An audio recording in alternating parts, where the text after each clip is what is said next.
Hello, welcome to the Roundtable Sports Talk. I'm your host, Littleboy. With me this week, I have Darren. Pretty much comes in every week. I appreciate that. He's a mainstay on pretty much all of the shows here. He's making himself pretty valuable to the MLB media. We want to start out by saying our sponsor for the week is 4 Wheel Parts. So go to www.pmlbsports.com, click on 4 Wheel Parts, get your truck lifted, and we'll get a little bit of money for that. Give us some help, East County. Let's go, baby. Yeah, especially East County. I want to also thank our new partners, Justin TV. We are now streaming on Justin TV, which is really cool. That's a website that I've always gone to a lot in the past. And it's really neat, real neat. I don't know if you've ever been there before. I have. It's really cool. Real cool. So hopefully you're watching us on Justin TV. We stream, if you're watching this recorded, we stream live every Wednesday at 6 o'clock. So, and you can call in at 619-387-3457. Contribute to the show. And with that, we're going to start. Actually, I'm going to start because we have all sorts of stuff going on. We got the NFL playoffs. The NFL draft. We got the NHL playoffs. We're not going to really get too much into those. I had a couple of draft things I wanted to talk about. Not get too deep. Let's talk about Aztecs. We're in San Diego here. Which Aztecs do you think are going to get drafted? Well, I think there's, for the record, there's also a show called Aztecs Weekly where we talk nothing but Aztecs. But for the fans of this show, I think there's pretty much 4 names that I keep an eye on. Obviously, Ronnie Hillman, the running back, Ryan Lindley, Miles Burris, and Tommy Draham. A lot of people seem to think he might be a late-round sleeper. Yeah. So I would say those are probably the 4 to keep your eye on. I think they all are going to get drafted. I heard the punter has a chance, too. Yeah, I heard that as well. Kind of tough to get drafted when you're a punter, unless you're the best in the country. It's pretty much, free agent time for you. But yeah, that's true. I think that the Chargers had talked about Hillman a little bit. He'd be maybe a good fit to come in and maybe pick up the third down back. I know they showed some interest in Ryan Lindley also. Yeah, I would love so. Lindley to come in because I really do think they need the guy that the Chargers drafted off the top of my head. I don't remember. I actually liked him last year. He went through all the training camp. They ended up trying to sneak him into the practice squad, and I believe Kansas City ended up stealing him. And I for the life of me, I can't remember his name right now. But I was really bummed about that actually because I do think that they need to get a third string quarterback. Listen, Chargers worried about the third string quarterback. The guy ever sees the game, we're in trouble. So. Yeah. But yeah, somebody. I'm not talking about for this year. I'm talking about so he can learn. Somebody's got to be. Yeah. Yeah, and that'd be a good one. NHL playoffs. The interesting thing about the NHL playoffs, and I didn't really have these as any of the subjects, is I don't really watch. I used to watch the Kings. I was a huge Kings fan. I haven't watched NHL for a long time, and I watched the Capitals game against Boston last, I think it was Saturday or Sunday, the game that went overtime and the Capitals lost. What a great game. I wonder why more people aren't watching hockey, myself included. It's amazing. Because I didn't have really, I was rooting for the Capitals because BT is such a huge Capitals fan. So I watched the game rooting for them, but I didn't know any of the players. What a fantastic game and really a fantastic sport. I know you're such a huge Kings fan. I can see you got something going on in back of you there, Woody. And I watched the Kings game that day too, or most of it. I ended up getting caught up in some family stuff after that. We had family time, but it was really, really neat to watch it. I'm going to start watching more. I haven't been a lifelong hockey fan. I actually started getting into it. What got me into it was the Olympics. Yeah. I watched the USA team, and that really, I watched some Kings games before that, but I'm all in. I've been all in ever since. I know you have been. You kind of moved from basketball to hockey, kind of. Hockey's filled the void. Basketball. Yeah. I used to feel that in between football, baseball season with basketball, but to me it's just getting kind of unwatchable.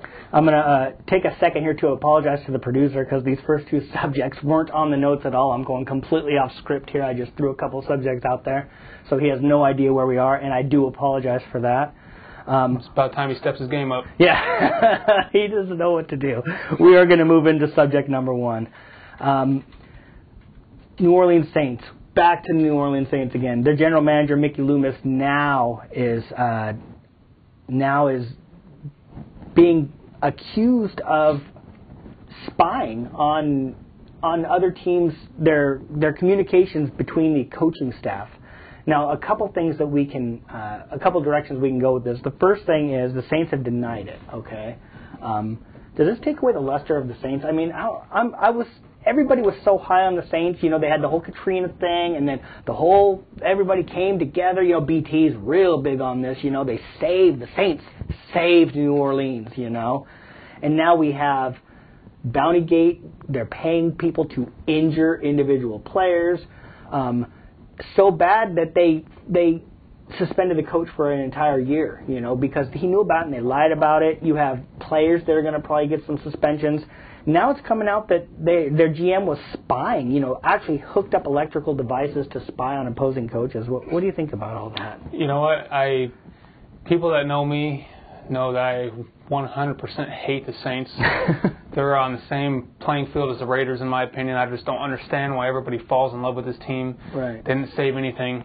Maybe they brought a community together, which is what happens when everybody has a team doing good, not just New Orleans. Okay, There's not any teams that would say, forget these guys. Yeah, you know? no, look at them. They're going to win a Super Bowl. You know, it's just that's how it works. When your sports team's doing good, people rally around them.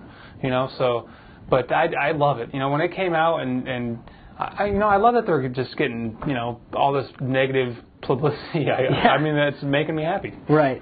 You know, what's funny is I hear the argument on the radio that they're saying, well, there wasn't really a whole lot he could do with that information. With the play calling. With the play calling and stuff like that. But I'm thinking he did it for it. They went out of their way to spy on these people. Whether he could do anything with it or not, it's illegal. I mean, the federal government is looking into this. This is a federal crime. Well, taking the whole play calling out of it, let's just say that play calling wasn't even. There's so much more that goes on the sidelines and coaches' boxes that could help you win a game besides just the actual play call. And people trying to make it like it's not that big of a deal, I think that's ridiculous. You know, say, oh well, he couldn't really do anything with it. We've seen video of him. He didn't have a headset on in there. The fact that he even set up, let's say that he didn't actually ever listen, the fact that he set it up to where he could, that's enough right there. Why would he have it set up if he never listened? Exactly. There's a reason why he had it set up. I agree. I think we waste way too much time. I think they need to kick the Saints out of the league. That's a good call. Let's do it. You guys have a tweet-in question. Okay, let's go ahead and move on to what's the tweet-in. That was a joke, by the way. I don't really think they should kick the Saints out of the league. Right. Wouldn't bother me. All right. This question is from Neil from Lakeside. Do you think the Padres' Kyle Blanks will ever play for the Padres again? They announced earlier this week he is having season-ending surgery once again. Mm-hmm. This is like, in his words, he said this is like the third time. Great potential to be a great hitter, but always hurt. Do you think his size... Also, second question is, do you think his size is the reason for his injuries? Well, Neil, I wish you had actually tuned into our Padre cast a little earlier today because we actually talked about this.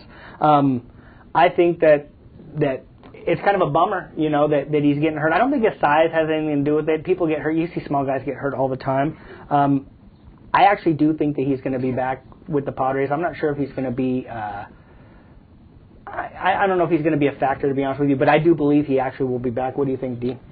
Well, at this point in his career, it's kind of hard to think another team would be willing to give him a shot. You know? Right. So, but to answer Neil's question, no, I do not think he'll put on a Padre uniform again. I don't know what the contract situation is. I guess I should have probably looked that up before our show, but I got a feeling that some other teams maybe pay to have him rehab and hope they get something out of him. Maybe a change of scenery is what he needs. You know? I remember a couple of years ago, the last month of the season, he was tearing it up. He was really, really which had every Padre fan excited for what's going to happen. Yeah, I mean, oh man, we got Kyle Blanks for a full season. Yeah, no doubt. Yeah. And that's kind of what. Go off on a tangent here. That's kind of what Yonder Alonso did last year with the Reds. Yeah. You know, which has got so many Padre fans excited about him, and he's actually, in my opinion, just hitting some bad luck. Yeah. But as far as Kyle Blanks, it's really a shame how the community just really hasn't rallied around that guy. You know, they just I don't get it. I don't get it. But no, I don't think he'll play for the Padres. Yeah, sure. Maybe that's a wishful thinking. I really hope he does. Thanks for the question. We appreciate it, Neil. Tweet in any time, and you can also call in too. 619-387-3457. We're gonna pimp that number, man. Second subject, Metta World Peace. I have such a hard time saying that name. First of all, why do people do stupid stuff like that? Change their name to stupid stuff like that. He suspended 7 games on Tuesday for throwing a vicious elbow at James Harden. Gave Harden a concussion. Ron Artest has a little bit of a history with the league. he's had times where he was a good citizen, and it's so funny because I think they gave him the Citizen of the Year award last year. Now, I believe that is actually for off-the-court stuff, not on-the-court stuff. But it's really funny how someone has so many problems, and then all of a sudden they have like a streak where they actually are a good citizen, and everybody goes overboard talking about what a great person they are because they are able to control themselves for a little while. 7 games, is that enough? What do you think? Do you think that the NBA did enough? I actually have you seen? I'm sure you've seen the elbow. I mean, who hasn't seen it? Been living under a rock, but I actually like it. I like that tough, gritty side of him. You know, I like that. You know, he's not afraid to get gangster when time needs to get gangster. Tough and gritty is fine, but do you think it was maybe a bit of a cheap shot? No, it wasn't. He wasn't even attending. He was attending to shove Harden off him. By the way, James Harden is not completely innocent in this whole thing. Okay. He clearly could have went around him. Clearly was looking to bump into him. So the fact that he did that, Ron Artest didn't intentionally elbow him in the head. You know, he meant to maybe shove him and elbow him. You know, and it got away and hit him in the head. I think he meant to hit him with the elbow, just not in the head. Yes. You know, it goes back to when you talk about pitchers, though. If you meant to hit a guy and you hit him in the head, that's bad. Yeah, and I'm not saying it's not bad. I'm not saying he should have got suspended. I think 7 games is fine, but at the same time, you know, I like his energy. I like his attitude. I like his nastiness. You know. This is the same guy that's gone to the crowd in the past too, and people, as soon as you start to forget stuff like that, he goes and does something like this and it brings it all back, It's different than another player, but to go in the crowd and beat up a fan, even though that fan had it coming, let me tell you, I like it. I don't know. I mean, call me crazy, hate on me all you want. I actually like that bit of a nasty. He's a loose cannon. You don't really know. I mean, you don't. Maybe I shouldn't foul him hard. I mean, the dude might snap my head off. So I kind of like that. Yeah, that it kind of brings you to the. I know maybe you like it so much because you've moved on to being a hockey guy. And you like the enforcer. Maybe that's the enforcer in the enforcer. Yeah, no, I don't have a problem with. Obviously, I don't like him elbowing people in the head, but I think certain teams, especially the Lakers, who have been called soft now for the last 5 years. I think they need a guy like him who's willing to get in there and mix it up a bit. We got a new tweet into the show. It's up on the screen here. Huff goes on the DL with anxiety issues. What do you think? Is that Aubrey Huff? Yeah, Aubrey Huff on the DL. Now, when I think of stuff like that, I think of Khalil Green. We experienced that. What do you think about Aubrey Huff going on the DL for anxiety? First off, I don't know anything medical. I'm not in the medical field. I don't know. I don't personally think I've ever struggled with anxiety issues. I'm not sure. Maybe it takes over their life. I mean, but it doesn't just kind of seem like it's a hoax. I mean, come on.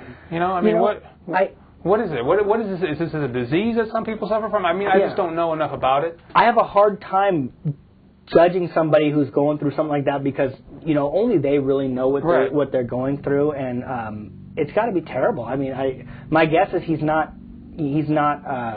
making it up. I mean, I'm sure he wants to play. Okay, can I ask you a question? Yeah. Would he be having anxiety issues if he led the league in home runs? Yeah. Now that's a good point. Maybe he just can't handle not being successful. But he's never really been. He had that one breakout year where he just completely overshot expectations. But he's never really been a household name. Right. I mean, he's doing. The problem is he's just got to be too big of a part of that offense. But I find it hard to believe that if he was a perennial all-star, he'd be having these anxiety issues. Same thing with Khalil Green. Yeah. I see what you're saying. People like you and I have a hard time relating to stuff like that, because, you look at you and say, you're getting paid, $10 million a year to play a game, I mean, really, I don't look at it like that. No matter how much money you're making, you always want to make more, and you always find ways to spend it all. Yeah, so I'm not sure I look at it like that. I guess I just don't. I'm not educated enough with the whole anxiety attacks. Right. I'm not educated on that whole enough to form a. I don't even think it's possible to understand it unless you've gone through it. Yeah, which I haven't. Yeah, I just can't understand it, and I mean, hopefully he gets better and starts playing again. Yeah. It's funny because every few months I actually do an internet search for Khalil Green, trying to see what he's doing now. I can't find nothing on him. Fall face of the earth. He just has. He really has. That kind of makes me. We'll go into one more tweet real quick before we go into the third subject. Can the Yankees pitching depth keep it up, or are they going to run out of whatever? I can't see it all there, Mr. Producer. Too long. Are they going to run out of steam? I'm going to guess it's going to say. What do you think about the Yankees there? You think that their pitching's going to keep up? Well, they just they're going to run out of arms. Run out of arms. Okay.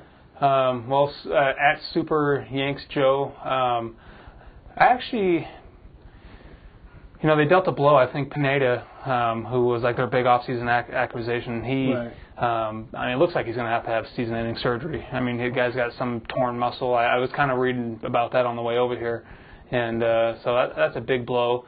With that being said, you got your lefty, Andy Pettit. It looks like he's only a couple weeks away from returning. Right. That guy could still, win games in the big leagues. CeCe Sabathia is a horse. Yeah. He proved that his last start. To me, the Yankees, when their offense is clicking, you could put up just about any major league pitcher in there. Right. It's kind of like the Rangers now. Yeah, you don't blame Andy Pettit for coming back because he can go in there and give up 4 runs in 6 innings and still get a W. Yeah, and let's be real here. If they run out of arms, they're just going to go buy another one. They'll just go get more. Yeah, it's not. They don't have the same issue that a lot of other teams do. You're right. They'll make trades because they're going to be in the race. Right. So they're going to be in the race. So if they need more arms, they'll go out and make trades to get more arms. Right. Simple as that. Yeah, that's a good point. We're going to move on. The third subject is I always try to come up with something more general, nothing in the news. Major League Baseball contracts are guaranteed. NBA contracts are guaranteed. NHL contracts are guaranteed. NFL contracts are not. Do you think that they should be? Do you think that it would make the sport better? Do you think that it would add to the sport, or you like the way everything the way it is now? It's so funny. It's such a both sides of the fence here thing because, we get so upset with these players that hold out. When your superstar holds out, but then when I'm looking at it from their point of view, I completely agree with them, why they're holding out. If you get a 3-year, $30 million contract and you're not living up to that contract, the team could let you go at any time. And it's not, so I understand that. Why is it whether or not? It's not quite like that. I know that one of the things has always been that it's hard to have guaranteed contracts and a hard salary cap. Yes. But NHL has a hard cap. They're the first league that's actually done it. I think NBA does that now too. So I kind of get that whole thing. The thing about NFL, it's not quite. They say the contracts aren't guaranteed, and they aren't. But the way that they're doing the contracts now with bonuses and stuff, they're not just cut and they go. The lower tiered guys are. They just get cut. They don't have all that bonus money. But the big boys, they get bonus money. If they sign a 5-year contract and they get cut after 3, they have to pay them. They have to pay them the rest of the bonus money. So it's not like they're getting nothing to walk away. Let's be honest here. What do we? If we look at the NFL Players Union as a whole, 80% of these guys aren't superstars. So you can sit there and say what you will. These guys.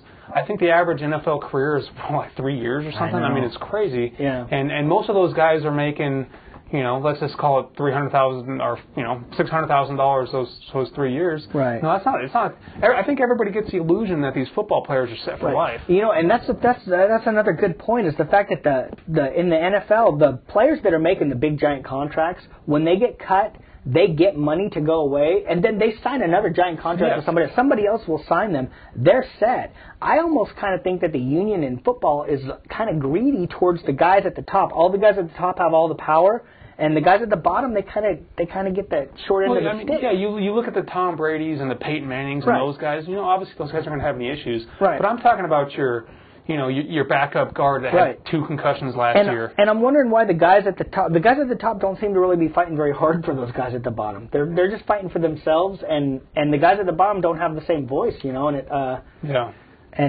I don't know. It's football so weird. First off, the rosters are so big. What is there? If you count the practice squad, there's close to 60 people. It might even be more. I'm not sure what the exact number is. And those other sports are much smaller. But I just don't.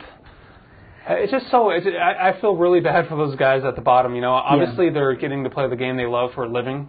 So it's hard to feel that bad for them. And the minimum is much more than you or I will ever make. But you take that minimum for, let's just say the guy plays 5 years. He's really not making that much if you consider it for a lifetime. Especially if he can't do anything else after that. It's not only that, but all of a sudden now he can't walk right because his knee's bothering him. It's such a touchy situation. And if you're making $600,000 a year, you're not up in the upper echelons of football, but you get used to a $600,000 a year lifestyle. Yeah. And all of a sudden you can't do it anymore. That's why all these guys, you always read these stories about these guys, going bankrupt and stuff like that, and they develop, just drug habits, and it's I feel bad. Don't look at the NFL players as all superstars, because they're not. The majority of them are not. Right. The majority of them are the guys running down on special teams, making the tackle for you. Yeah. So. Yeah, I agree. I actually, with all the sports, the way the salary is set up and the way all that stuff, I actually like the way football is the best, to be honest with you. Even though, we just did this whole thing about all these guys that don't get to stay in the league. I like it that way the best. I think that it's got the best chance of all the teams being able to compete and stuff like that, and it's more fun for all of the players. What do you think about the Falcons acquiring Asante Samuel from the Eagles? I think it's a great move. I think Asante Samuel was so underappreciated in Philadelphia when they got those three powers in corner. And you know what, the Falcons, fill a void. It's something they desperately need. The Falcons are right on the verge of becoming that next power out of the NFC. So, if I was a Falcons fan, which I'm not, I would be pumped. That was a tweet from Carlos Godinez. I hope I haven't ruined your name. I appreciate the tweet. We appreciate all the tweet-ins today, all the questions. It's kind of nice to just, go off the top of our head. Asante Samuel, phenomenal talent. Oh, yeah, I would love to have that guy. I would love to have him on the Chargers. I would have loved to have him. He was a little bit upset when the Eagles signed, got all those cornerbacks. Well, when they traded for Rogers Camardi. In my opinion, Asante Samuel's better than him. Yeah. In my opinion. Asante Samuel, man, that guy is just a snap away from taking it back to the house, seems like every game. I always thought Nnamdi Asomugha was overrated, Yeah, and he not that he wasn't good. I don't want to say that he was good, but they're talking about he was just, they're talking about how he was the biggest sought-after free agent last season. You remember that? And, people were writing him blank checks. So. Remember how surprised we were that the Eagles signed him, because we're like, they were pretty set at cornerback, and then they were, and then they make that trade with Rogers Camardi. So as a Falcons fan, they got to be excited for that. Oh yeah, I would absolutely be. Not only that, but then they could address other needs in the draft. That's the best thing about getting a guy like that before the draft. Somebody that's established. Yes. Somebody what you're going to get out of Asante Samuel. Right. Cornerbacks are hit and miss in the draft. They really are. Sure I think cornerbacks and wide receivers are both just so hit and miss. They got, with the receiving core they have there, good young quarterback, running game. that team's going to be good. Yeah. Do we have any more tweets in? I hear you typing away over there. There's one more. Okay. Do you think that it's a good idea to? He hasn't put it up yet. Okay. Do you think it's a good idea to draft a wide receiver in the first round? To me, I think it's a waste. I would rather get a wide receiver through free agency, somebody who that can play, because I think wide receivers are there's such a chance for them to bust. I'm not sure it's a waste if you get a guy like, I think last year Julio Jones was the big guy, and he ended up having a pretty good season. Justin Blackman, I think, is the big name coming out of this year's draft. Michael Floyd from Notre Dame. It is so hit or miss, because there's so much the receiver needs to learn in the NFL game that they don't really, that their athletic ability just takes over in the college game, making the right reads, getting on the right page with your quarterback. Right. But if you have that once, a talent like Blackman, a talent like Julio Jones, a talent like, for some reason the guy on the Bengals is slipping my name, AJ Green. Those guys absolutely worth a first-round draft pick, in my opinion. Yeah. So. No, I don't think. To answer your question, I wouldn't. If I was a GM, which I'm not, I would. I wouldn't draft a wide receiver first round unless it was just something fell into your lap. I just wouldn't. I would try and. Every position is hit or miss, really. If you think about it. It just seems to me cornerbacks and wide receivers are the most. You're right. Every position is, but they're the highest. And I haven't done any scientific tests. I'm just going off of what I see. I just think that they're the most hit and miss. You look at, and maybe I'm saying that from the Chargers standpoint, because they just, it's funny that we had Vincent Jackson. Vincent Jackson's like a third or fourth round draft pick, and he was not anything the first couple years. Michael Floyd was a sixth round, right? Yeah, he just developed slowly. The thing about receivers is there's a lot of big name receivers out there that got drafted late. Right. And that's exactly it. How often do you see one get drafted and they, it happens? But I'm talking about that superstar receiver coming out. And AJ Green, and Julio Jones and Justin Blackmon. I'm not sure if I know you're not a big college football guy, but that guy absolutely took over games this year. So it's hard to see that stuff and not want him on your team. You got to hope that whatever team that any of these guys go to, they got a quarterback that can get them the ball. And a lot of that comes with trust. Quarterbacks got to trust that you're going to get the ball. So we'll have to see how that goes. That being said, I wanted to ask you, we're both Charger fans. Most of our viewers probably are. What did you want to see the Chargers go after in the first round? Something in the pass rush. Everybody keeps talking cornerbacks. Although Jammer, there's only one bigger fan of Quentin Jammer than me in this whole world, and that's you. I mean, I'm a huge Quentin Jammer fan. I get so angry when people talk about how they don't think he's very good and stuff. He probably had his worst year as a Charger last year, and still didn't play terrible. And he still didn't play terrible. Yeah. Every once in a while I see him get beat deep, and I'm like, well, I'm not used to. I just wasn't used to that. I honestly feel the problem is the pass rush. I don't think that we have cornerback issues. I wouldn't mind finding ourselves a safety, but I don't think that we need to draft a safety in the first round. I really think that our problem is the pass rush. We need to pass rush. We need to get a defensive end or an outside linebacker that we, and I wouldn't be opposed to moving back to the 4-3 if they can get the right. You got to get the right personnel. You got to get the right personnel. Yeah. I think that they need to decide what personnel they have and then go from there. But the pass rush is the key. I'd agree with that. Chargers have holes. If you just look at the depth chart, they got holes in just about every position, with the exception of quarterback and running back, in my opinion. Yeah. So I'd like to see them. As much as I hate to say it, I'd actually like to see them get what's best available. If what's best available is a solid lineman. Look, they definitely need some linemen. Or a pass rusher, safety. What the best player available is who I'd like to see him. I'm hoping defense, because they did some more offense with the free agency. I think that they need to shore up the defense a little bit. But I agree with you. Whatever's the best available in any of those spots where they could fill a hole. Yeah, obviously they don't need a quarterback. They're not going to go get a first-round running back. So I'd like to see him. Yeah, whoever they get needs to be a game changer. Bottom line, whatever position he plays. We're going to wrap it up. We got one quick question. We're going to go into MMA, which is your domain. Rory McDonald can beat any UFC welterweight. Am I right? That's from Andre Geem or Geemy. I'm butchering the name. I'm sorry. Rory McDonald's fabulous talent. I'm not sure he could beat any welterweight out there right now, but I take that back. He could beat. Anybody could. I'm going to answer that and say you are right, but you're also right by. UFC is the big leagues. Right. Anybody on a UFC roster could beat anybody. But with that being said, do I consider him the best welterweight in the division?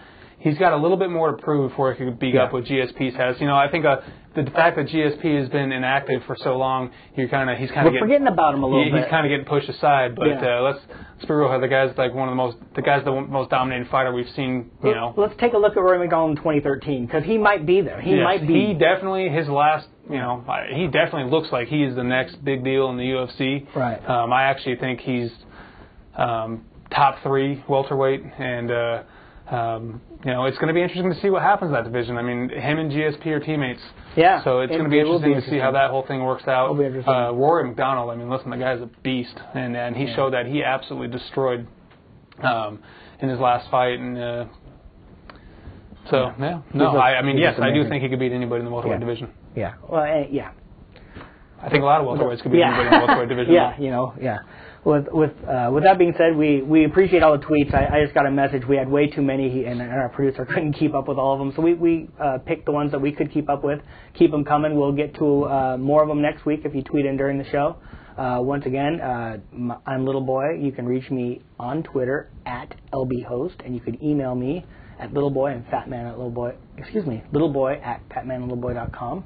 And I don't need a silly alias. I just go by Darren. Yeah. I'm at Darren PFP Sports. Check it out. I appreciate that, Dig. We appreciate you joining us this week. Keep the tweets coming. Phone in next week, and take care. Cheers.